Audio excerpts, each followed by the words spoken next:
Please tell me how to care again. Once I accepted that we wouldn't make it, now they want to try.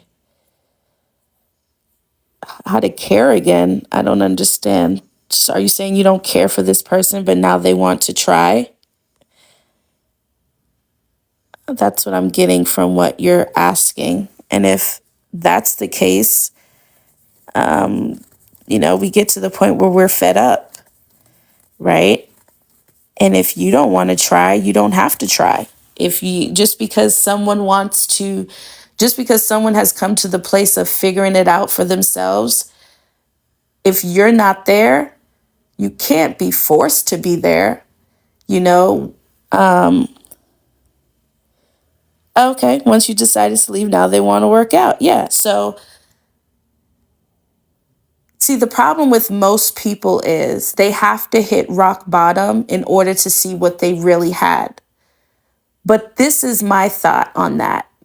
I don't know your situation, right? So I'm giving you something that's really generic and general. So when people want to change, right? And they change quickly. So you left, they've changed quickly.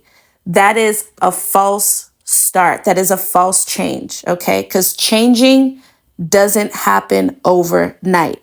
So if someone says, I have changed or I'm willing to change, don't fall for the hokey doke, okay? Change doesn't need to be expressed verbally. Change needs to be experienced, okay? Because people can say whatever they want to say. Didn't I just tell you stop pandering folks, stop telling people what they think they want to hear? If you guys can tell people what you think they want to hear, you don't think people will tell you what you think you want to hear? Of course they will, okay? Now, if they didn't change knowing that they were hurting you, they're not changing because you left, okay? If they're begging you to come back to them, that is that's their way of manipulating you to reel you back in to their destruction, all right? Because if it took years for them to develop this character, it's going to take time for them to revert to a place where they are thinking the way they should think, where they are acting the way they should act, where they are doing what they should be doing, okay, where they are being honest. People do not change overnight. It's impossible. Okay. The thing is, you scared him. You scared him by leaving because he probably thought you would never leave. Okay. And yes, he might be hurting and he might be calling you with the tears and, baby, please come back. I can't live without you. Like I said before, change should not be verbalized. When people say, I've changed, I'm better, I'm this, I'm that, okay? Most of the time, they are lying. Change should be experienced. There should be, when people are changing, there should be consistency. Consistency in their patterns, consistency with their words, consistency with their actions. When someone has changed, you'll experience the change. It doesn't need to be verbalized. It really rarely needs to be communicated. Okay. They just need to show up and allow you to experience the new person. That doesn't happen overnight. Okay. It doesn't happen overnight. If a man is begging you back or a woman is begging you back after many times of doing you wrong and they finally think they've got it because you left, that is a lie from the pits of hell. They need to sit in their stuff and not only sit in it, but really understand and dissect their actions and then go seek help.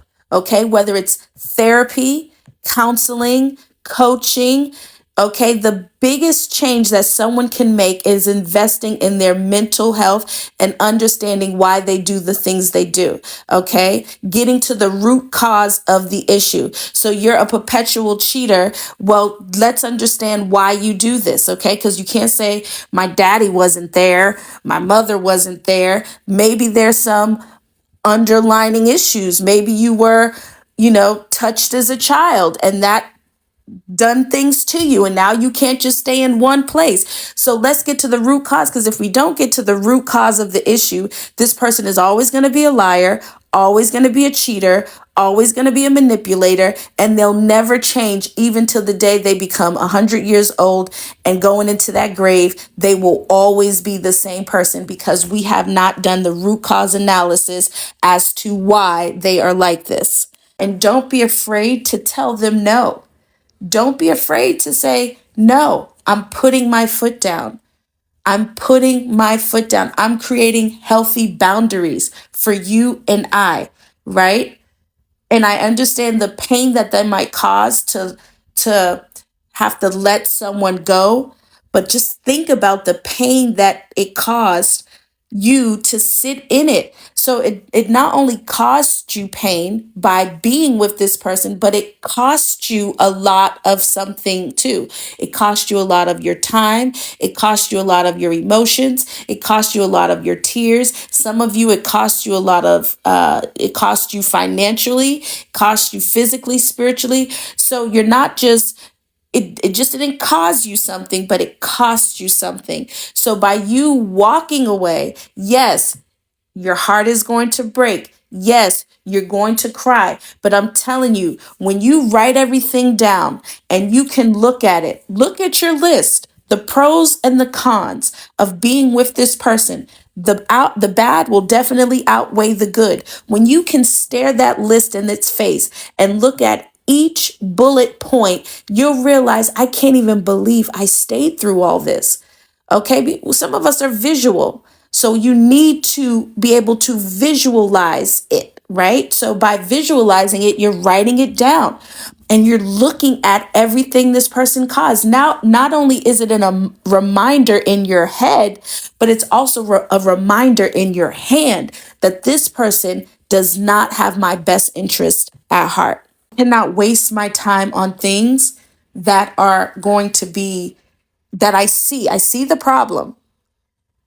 Okay. I'm not a mechanic, right? I'm not here to fix your vehicle. Okay. The vehicle you chose to ride in, okay? The vehicle you use to ride in my life, I'm not here to fix it. Okay. You need your vehicle fixed, you take it to the one who fixed things. That's God. I'm not God. You are not my assignment, and I'm not going to sit here and try to fix you. Right. So when we see problems, see issues, see certain things, red flags, yellow flags, right? When we see these things, why do we stay? Why do you stay? Why do you stay long beyond the years that you need to? Life just so miserable. It's torture. Is that not torture? To be with someone that most days you can't stand, most days you're crying, most days you're arguing, and then yeah, you may come together once or twice a week to do what adults do, and then you're back to most days it's horrible, most days it's miserable, most days it's torture. Why would you put yourself through that? Think about that. Step outside of the box a little bit, okay? Because when we're in the box, we're just going through the motions. But if you can step outside of the box and really view this thing with a different lens, a different perspective, you'll see, yeah, what in the heck am I staying here for? Why am I still here? You will see, okay? You will see. There's a lot of unhealed people in this world. If they're telling you that they're not ready, they don't want this type of life, they don't want a wife, they don't want a family, they don't want a husband, they don't want kids, they don't want it. Why? do we force people to have these things? Because what's going to happen? They're going to resent you, right? They didn't want to get married. They didn't want children, but you're begging and please marry me. And then they marry you off of pity. And then they have a baby with you off of pity. But then they can't even show up to be their best selves because that's not what they wanted anyway. You have to hear what people are wanting. If someone is telling you they don't want it, take it for face value. That's not what they want, okay? Take it for what they're giving you, okay? If they're giving it to you, that means that that's what it is. You don't want to marry me? Got it. You don't want to be with me? Got it. You don't want to have children with me? Got it. Because the more time you waste with this person, the longer you are from being with someone who does, okay? You're wasting your time and your breath thinking that you can force someone to be on your level. No, people learn differently. So, no, appreciate that they're being honest with you and telling you the answer is no. Now, here's the kicker. So when they tell you the answer is no, and you know that you want a particular something in your life, so when they're telling you the answer is no, stop sleeping with them, okay? Stop being intimate with them. Stop entertaining them, okay? Don't think in your head, the more you sleep with this person and give them your goods, the more they'll want to do right by you. That is manipulation, okay? That could even be considered a form of witchcraft because you're trying to control someone, the narrative of their life by using intimacy, using what's in between your legs to get them stuck and trapped. That is witchcraft. Stop doing it, okay? Stop doing it. Got it? All right. So when someone tells you they don't want you no more, believe that's what they're telling you, okay? All right? Let the dog chase the cat. Let them listen. If they finally get themselves together and you're in a place where you're willing to give them a second shot because they've done the work, then you give it a second shot. But I'm telling you here, you're only going to stay on this hamster wheel of going nowhere, okay? You're only going to stay on this hamster wheel of going nowhere because you keep on throwing your pearls to swine, okay? If you give a man what he wants, he's going to eat it, okay? He's a man, right? And it's no disrespect to men, okay? I'm talking specifically to my ladies right here, right now, okay? If you give something to a man, he'll take it because he's a man, right? And most men can't say no. Don't you understand? Let me teach you something. You have the upper hand. The word of God says a man who finds a wife finds a good thing. And by him finding a wife, he finds favor with God. You are the whole prize, okay? You are the prize. Your yes to that man changes his whole paradigm, changes his whole future, changes his whole outlook in life. So when someone says, "What do you bring to the table?" There you have it. Myself, I am the table. Why? Because a man who finds a wife finds a good thing. And when he finds a wife, he finds a good thing. And that good thing that he has with that wife gives him connection, favor with God. Okay. So, with that being said, your yes to a man that says, "Hey, will you marry me?" is what's going to change his life forever, okay? Because it brings him favor with God. It is going to change his life forever. You hold so much power in the palm of your words, not what's between your legs, but the palm in the center of your words. You hold so much power. You don't even know it. We've been taught if we put it on him good, he'll stay around long enough. No, your words are so powerful and so effective. I don't know if you've ever had someone fall in love with your spirit, but when you could have someone fall in love with your spirit and not what's in between your legs, that's when you found a real deal, okay? Because that person will love you with long hair, short hair, no hair. That person will love you through sickness and in health, for better or for worse. That person will always see your spirit. He'll never really be fazed by the outer appearance because he sees your spirit. He saw your spirit. He connected to your spirit. So that is the type of man that you want, or the type of woman that you want, someone to see your spirit. When you want someone to fall in love with your inner being, right? Before anything else. You don't think a man knows when you lack confidence. You don't think he can smell and sense what's on you from the very time that you walk into a room. He says, I got her. That one right there, he knows it. So when you don't have the necessary tools in your shed, meaning in your mind, to keep you sharpened, he knows how he can play you. Okay, you guys got to stay sucker free because they know how they can play you. They know it.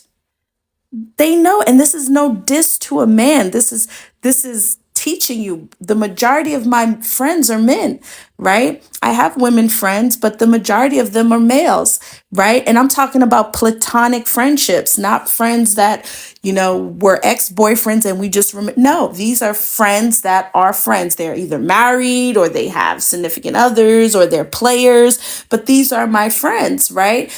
May have grew up with them, went to high school, whatever the case might be. So I'm here to tell you, I've had guys tell me, "Oh, you're like a dude." It's not that I'm like a dude. It's that I see you. Okay? I see you and I move different. And because I move different, that's not something you're accustomed to. And because you're not accustomed to it, it offends you a little bit because you feel like I'm rejecting you. But it's not that I'm rejecting you, it's that I see you. And I'm leaving you right where I see you. Okay. So if I'm leaving you right where I see you, right where you are, how can I reject you? I'm not rejecting you. You're over there. And that's where I'm keeping you. Okay. Sometimes you got to keep folks where you see them. Okay. Sometimes you got to keep folks where you experience them and don't bring that out into your next chapter of life, or don't bring that to, your next experience. I witnessed you here. I see you here. I'm leaving you right here. And that's it. And that's it. When you can have the upper hand in any situation, you are a powerful woman. So the Bible says, Jesus said to his disciples, I have nothing in common with this, with the ruler of this world. So therefore I have to go because he has no power over me. So when people don't have power over you because you share nothing in common, they'll be offended by that, which they shouldn't be, right? You shouldn't feel offended. I have nothing in common with you. We have absolutely nothing in common. I'm not playing hard to get. I see you. I see you. You see me? I sure do. What you see? I see a mess. I see stress. I see distress. I see a liar. I see a cheater. I see you. And that is not what I want for my life. I don't want that. I've been watching you. I have a gift of discerning of the spirits. I see you and I see what's on you. So when you see someone, recognize that is who they are, okay? Giving someone like that your pearls will cause you a lot of issues, okay? It's going to cause you a lot of issues that you don't want. So when you see them, please know that that is who they truly are. People don't change overnight, okay? They do not change overnight. We have to do better. And I know, you want love, you want to do it, but one thing you have to realize, a man is going to feed you what you crave, okay? He's going to feed you what you crave. Catch that. So if you crave love, he's going to feed it to you. If you crave gifts and kind words, he's going to give it to you. If you crave respect, he's going to give it to you. If you crave you know, just like little flowers and notes, he's going to give it to you. Whatever you crave, a man will give that to you. But believe that is all he will give you. So if you want love, he'll make you he'll let you feel loved, but it doesn't mean he'll give you respect. So, what are you craving? What are you craving? Yes, it goes with the friendships too. What are you craving? Okay? Because that is vitally important. What you crave, that is what they'll feed you. Okay? And it's not hard for them to love bomb you. It's not hard for them to love bomb you. It's not hard for them to tell you what they think you want to hear. Or do you think, babe, I just want to go out to dinner. Okay, I'll take you out to dinner. Takes you out to dinner. The next thing you know, he's drops you off back home and you think that's it, and he goes meet the next girl. And I'm not saying all men are like that, because there are some amazing men out here. I'm just telling you, do better. You're welcome, Ari. I'm just telling you to do better. Okay, do better. Your takeaways today is, now I got off topic because I came on here and was supposed to talk about 21 days of gratitude, which I did. But what are you craving? What are you throwing out? Do you have the confidence?